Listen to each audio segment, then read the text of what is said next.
আসসালামু আলাইকুম, সবাইকে লাইফ স্পিডে স্বাগতম। বন্ধুরা, আমরা সবাই জানি যে পৃথিবীতে এখন টাইটানিকের থেকেও অনেক বড় বড় জাহাজ রয়েছে। তবে এত বড় বড় জাহাজ ব্যবহারের কারণ কি? কারা এগুলো ব্যবহার করে? কি কারণে ব্যবহার হয়?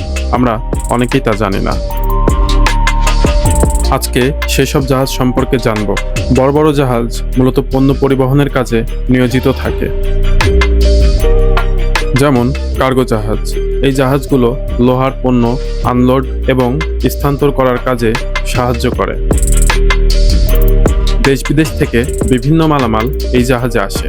ব্লক ক্যারিয়ার জাহাজ। এই জাহাজগুলি শস্য, কয়লা, আকরিক এবং সিমেন্ট জাতীয় পণ্য পরিবহন করে। ট্যাঙ্কার জাহাজ।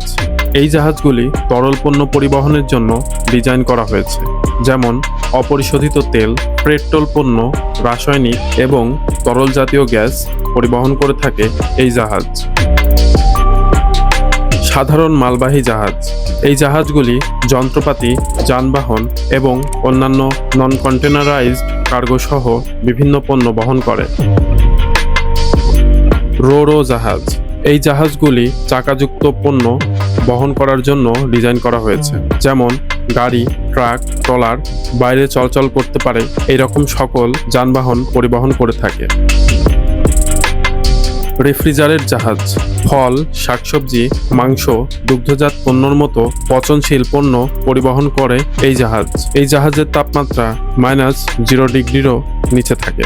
এটিতে হিমায়ন ব্যবস্থা সজ্জিত, যাতে খাদ্যপণ্য নষ্ট হয়ে না যায়। কার্গো জাহাজগুলি বিশ্বের অর্থনীতির জন্য অপরিহার্য। আন্তর্জাতিক বাণিজ্য ও মহাদেশ জুড়ে পণ্য সরবরাহ করে থাকে। জাহাজগুলি সারা পৃথিবীতে পণ্য আনা নেওয়ার মাধ্যমে পৃথিবীকে সচল রেখেছে।